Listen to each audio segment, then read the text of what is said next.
diálogo con el resto de invitados de los medios de comunicación, vayamos un poco recorriendo precisamente eso, tu trabajo y tu filmografía. Y empezamos, ya que hablábamos de casa, por Málaga. Nosotros, no hace falta que te diga que te queremos un montón, porque has sido siempre muy generosa con el festival, y en las dos ocasiones que has venido a competir con Héctor y con 15 años y un día, hemos tenido la enorme alegría de que además te has llevado la biznaga de oro, y además has sido tutora de nuestras ayudas a la creación, que es algo que también nos importa y mucho.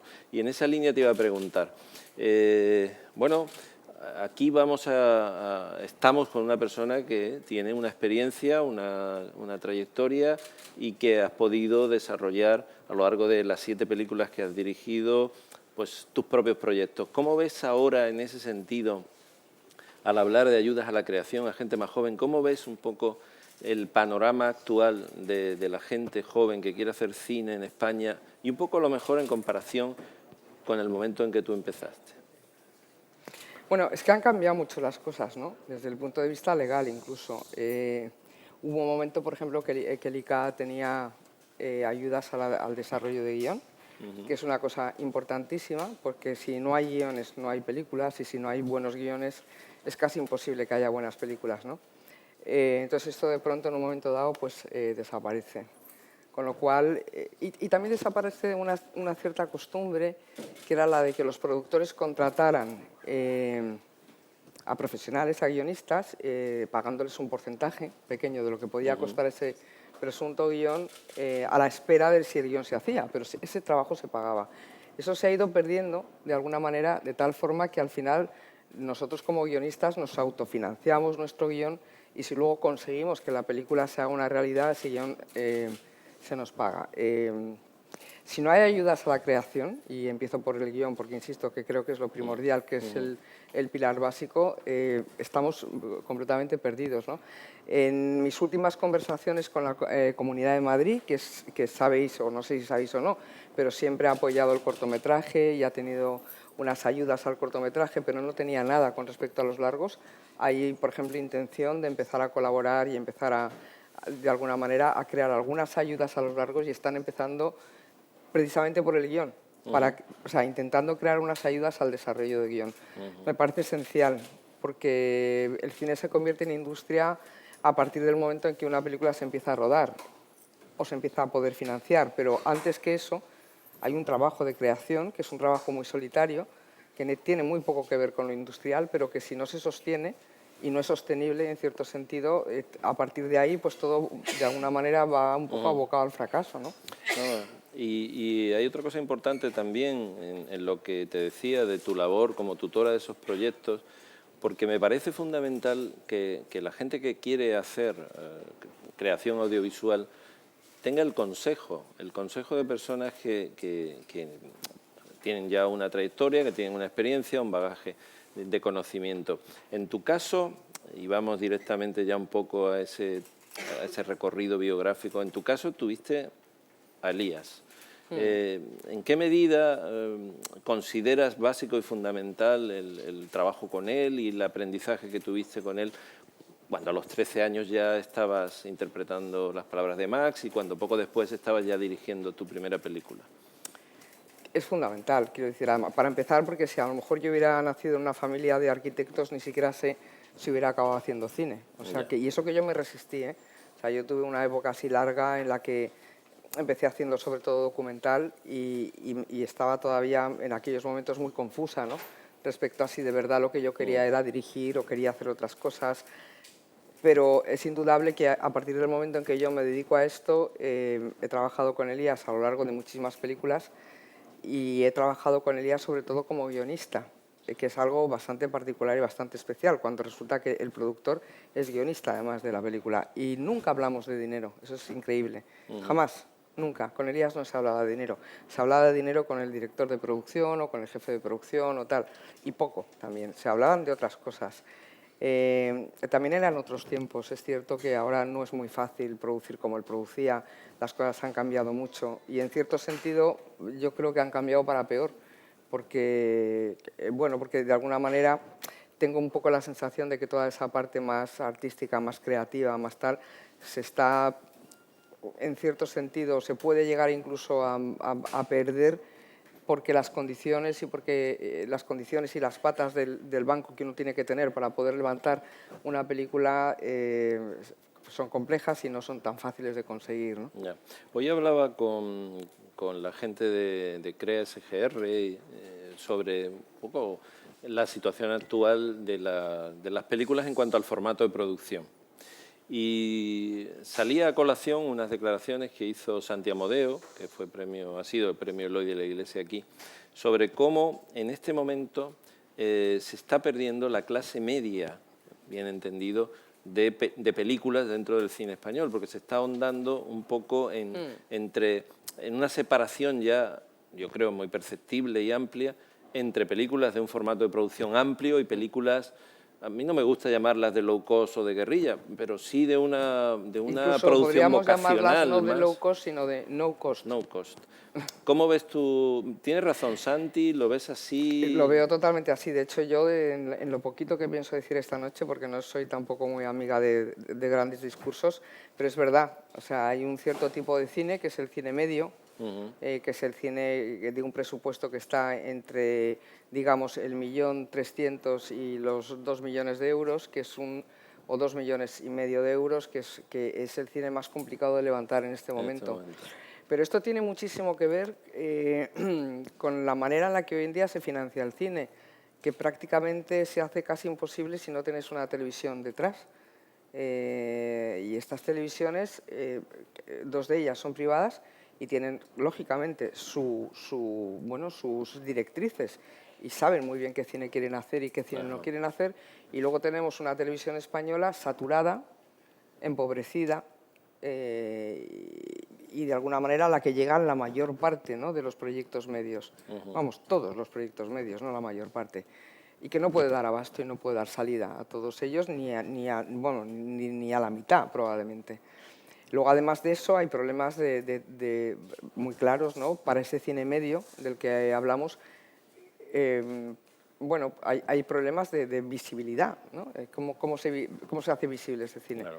Sabemos claramente, no es ningún secreto, que Televisión Española no hace una promoción de las películas cuyos derechos de antena compra, no hace una promoción de apoyo muy claro, por los problemas que sea, que yo ahí no quiero entrar. Entonces, empieza a ser un poco una hazaña levantar cierto tipo de películas. Decía precisamente Rafa Lambea, el director general de CREA SGR, en el análisis de esta situación, que lo que sería deseable es que ese gran número de creadores que están trabajando en condiciones económicas relativamente precarias o muy precarias tuvieran esa visibilidad que tú dices para a partir de ahí dar el salto a esa clase media que todos buscamos. ¿Crees que, perdona que saque la colación los festivales, ¿crees que los festivales pueden ayudar, y en este caso a lo mejor el de Málaga, a que eso se produzca en el sentido de que películas pequeñas salen reforzadas de aquí y un segundo proyecto ya va en otras condiciones? Se está viendo en el caso de Sorogoyen o en el caso de otros directores, claramente, ¿no? Porque en Málaga se da la confluencia de realizadores que son nuevos realizadores o casi nuevos realizadores con primeras películas que a veces son muy pequeñitas y además muy interesantes, tienen las dos cosas, y luego se da de pronto que se reúnen con otra gente como pueda ser yo o como puedan ser otros directores que ya tenemos una cierta trayectoria por detrás de películas ya más consolidadas, ¿no? Por supuesto que sí, y no solamente Málaga, ojalá existieran muchas más Málagas, ¿no? Porque evidentemente es una plataforma, claro que sí. Yo sigo preguntando, pero si hay preguntas me imagino que sí, José. Sí, bueno, yo quería preguntar, buenas tardes. Antes decíamos que el primer contacto con el cine fue la interpretación, muy joven. Si pensó en ese momento que ese era el camino que iba a seguir. No, la verdad es que no. Yo hice una primera película con Emilio Martínez Lázaro, que era su primera película, y luego piqué en cortometrajes y en cosas, pero no, nunca pensé que mi futuro estaba ahí. De hecho, yo en aquel momento ni siquiera pensaba que me iba a dedicar al cine. Yo iba para bailarina, en realidad. Quién sabe lo que hubiera pasado si hubiera seguido por esa vía, ¿no? Pero no lo pensé. Yo no he sido de una vocación desatada desde el principio. Yo he vivido el cine muy de cerca, por razones familiares, lógicamente, y sabía más o menos en qué consistía todo aquello, pero yo realmente no pensé dedicarme de verdad al cine hasta que no estaba rodando mi segundo o tercer documental. Sí, ¿alguna pregunta más? Sí, aquí, por favor. Gracias. ¿Qué tipo de proyectos te interesa abordar en el próximo futuro? ¿Te interesa un tipo de cine? No hay un tipo concreto de proyecto, ¿no? Yo lo que... vamos a ver, una cosa, por ejemplo, yo que he trabajado bastante en televisión y que he sabido amoldarme al mundo de la tele, que no tiene mucho que ver con el del cine, aunque también se trata de contar historias, pero desde el punto de vista de la producción es diferente, ¿no? Pues no me ha costado realmente contar historias de los demás. Y lo que pasa es que es un mundo un poco efímero, porque un capítulo de 70 minutos se rueda en 9 días, en 9 días y medio, 8 días y medio, en fin, es todo muy rápido, ¿no? Lo que a mí sí me gustaría es, de una forma u otra, en cine, sobre todo, seguir contando las historias que de verdad a mí me conmueven y a mí me interesan. Es muy difícil, independientemente de que los guiones sean míos o no sean míos, ¿eh? Y eso no es una exigencia para nada. De momento han sido siempre codirigidos con alguien, en parte mío, en parte del co-guionista, pero yo lo que creo es que si uno se embarca en un proyecto de una película larga, que supone muchísimos meses, incluso más de un año a veces de trabajo, que supone trabajar con actores que llegan en cierto sentido vírgenes al proyecto y que uno tiene que transmitirle su entusiasmo y tiene que transmitirle un camino por el que seguir. Si uno está más perdido, como decía Rocío Jurado, que el barco del arroz, porque no sabe lo que tiene entre manos, porque no le gusta, porque no le interesa, yo creo que no merece la pena embarcarse. Entonces yo tampoco pido hacer comedia, hacer drama, hacer películas familiares, hacer películas intimistas. No es eso lo que realmente me importa. Lo que me importa es sentirme realmente, ¿no? No sé, segura a priori con el proyecto que tengo entre manos. Luego puede salir mejor, puede salir peor o puede salir genial. Eso es otra cosa. Pero si uno no se cree la historia, si uno no se cree el cuento antes de empezar, malo. Y eso es lo único que he pedido y lo único que me gustaría, la verdad. Desde tu primera película, tu primer largo, Una estación de paso, hasta Felices 140, han pasado años. Muchos, son muchos, demasiados. Algunos. ¿Qué ha ido cambiando en tu necesidad de contar historias en este proceso? Ahora se decía, el otro día comentaba alguien que quizás el cine español esté ahora más apegado a su realidad y como más necesitado de contar historias de lo que está pasando para la gente que lo ve y lo está viviendo. No sé, dame una valoración. Yo creo que es que en este país ha habido un cierto complejo durante ciertos años de contar lo que estaba ocurriendo alrededor. Bueno, primero que durante una época muy larga no se podía contar lo que estaba sucediendo alrededor. Y luego había un cierto complejo de que hablábamos de la guerra civil todo el rato, cuando yo creo que eso no ha sido nunca cierto. Ha sido una especie de bulo, claro que ha habido películas más de la posguerra que de la guerra. E incluso yo pienso que la gran película de la guerra todavía está, la guerra civil está todavía por hacerse, ¿no? Pero quizá había un cierto reparo, ¿no? Yo creo que ese pudor lo hemos perdido y entonces no tenemos miedo a contar lo que está pasando, no tenemos miedo a inspirarnos en lo que está pasando, ¿no? Y así suceden, bueno, aparecen películas como Techo y Comida, que a mí me parece una película muy pequeñita, pero muy interesante, Adiós. muy de verdad, muy directa, no sé, a mí me parece emocionante, porque cuenta lo que ese director o lo que esos guionistas han visto, han vivido o les importa o les interesa, ¿no? Yo creo que estamos perdiendo esa especie de pudor que yo creo que antes sí existía, ¿no? Yeah. Y eso está acabando también con el prejuicio del público respecto al cine español, que quizás veía en temáticas o en historias que no les eran familiares. Claro, porque yo creo que hoy en día se está ofreciendo buen cine, además un cine muy variado. Quiero decir que estamos tocando la comedia, estamos tocando el drama, estamos tocando el thriller, el muy buen thriller, estamos tocando el cine social, estamos tocando un montón de palos y algunas de esas películas, además, con gran fortuna en taquilla.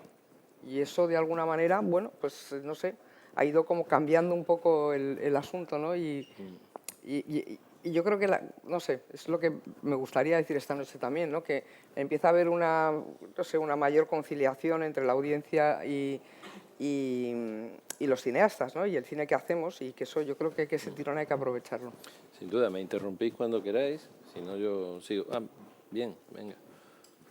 Sí, yo quería preguntar si la sombra de Elías Querejeta fue muy alargada, sobre todo al principio de la carrera, y porque supongo fue un apoyo, por supuesto, pero también no sé hasta qué momento profesionalmente seguía siendo la hija de Elías Querejeta y en qué momento sintió que ya era Gracia Querejeta. Pues ahora no me importa decir que fue alargadísima, pero siempre compensó mucho. Creo que ahí estuve lista.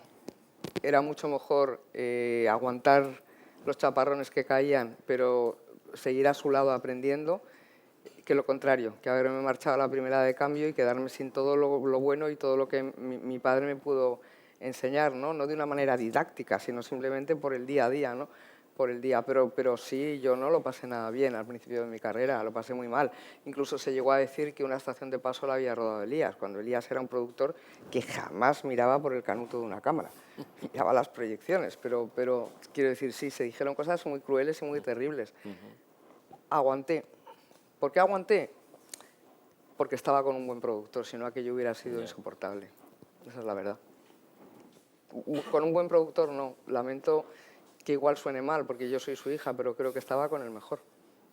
Sí, lo certifico también, porque fue clave en un periodo muy concreto del cine español y fue quien impulsó los proyectos que hoy se guardan en nuestra memoria como más referenciales. Decía Teresa Font, sentada aquí como tú el otro día, que cuando se marcha a Barcelona para intentar hacer cine, los productores que encuentra allí le dicen, ah, mujer, pues entonces elige script o montadora. En tu caso, tú das el paso y rápida y prontamente diriges. ¿Cómo te sentías tú en aquel momento? Quizás abriendo caminos, quizás, no sé, cuéntame un poco. Yo no puedo mentir en eso. Yo ese pressing no lo he sentido nunca. Igual que ¿no? puedo decir que he sentido el pressing de ser la hija de un productor tan carismático como Elías Querejeta, nunca he sentido el pressing de, quizá porque tenía ese productor Claro. detrás, nunca he tenido el pressing de como eres mujer no te vamos a hacer caso, no. O como eres mujer te lo vamos a poner más difícil, o como eres mujer no vas a ganar. Nunca he pensado que no he ganado un festival por ser mujer, nunca he pensado que no me han dado tal Goya por ser mujer. No, es que no creo que en mi caso haya sido así, lo cual no significa que otras compañeras no hayan vivido otro tipo de situaciones, que por supuesto yo no puedo poner en duda, pero esa experiencia como tal, yo desde luego no la he vivido. Pero aquí tenemos representantes de CIMA y tenemos afortunadamente una serie de películas realizadas por mujeres. Siempre las habéis tenido. Sí, siempre. Ha sido una Málaga constante en siempre este las ha festival tenido, y eso además es. este año de manera especial. ¿Piensas de todos modos que quizás todavía en la sociedad actual y en el cine español le faltan oportunidades a la mujer para poder hacer su cine? ¿O ese es un discurso que crees que no, es que es un poco estéril? Realmente yo me sigo preguntando por qué hay tan pocas mujeres comparadas con hombres dirigiendo, por ejemplo. Porque, por ejemplo, en cámara, en el departamento de cámara, yo ya trabajo con algunas directoras de fotografía que también parecía que era un campo totalmente vedado a la mujer. Pero yo he sido profesora de la ECAM 3 años y la ECAM no es nada sospechosa de marginar a las mujeres. Se podrá decir lo que quiera, pero desde luego eso no.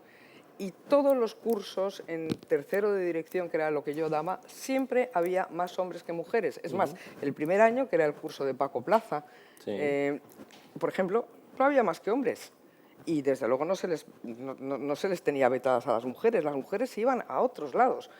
¿Por qué? Pues es que no lo sé, no tengo ni idea, pero tengo la sensación de que igual son más listas las que se van a otro sitio, porque dirigir no es fácil, ¿eh? Y estar aquí en la batalla y conciliar no sé cuánto y millones de cosas, pues resulta que a lo mejor son más listas las que deciden ser montadoras, que tienen una vida mucho más organizada que el mundo de la dirección. Yo dirigí mi segunda película, El último viaje de Robert Rylance, y mi hijo cumplió 1 año en el rodaje. Y te pilló en Oxford. Y me pilló en Oxford, o sea, quiero decir que aquello era una trabajera y tremenda, ¿no? Entonces, yo no sé, a lo mejor es que hay mujeres que dicen, no, yo este lío no quiero para mí este lío, yo qué sé, hay que tener muchísima energía para dirigir, para escribir y para dirigir, desde luego.